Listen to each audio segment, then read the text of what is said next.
What we got here is a chicken house out in Anson County, North Carolina. It's about 75 foot wide, 450 foot long.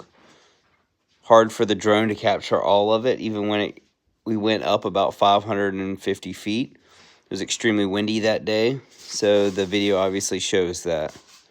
But you guys just tell me what you think, and if we should have just torn this thing down.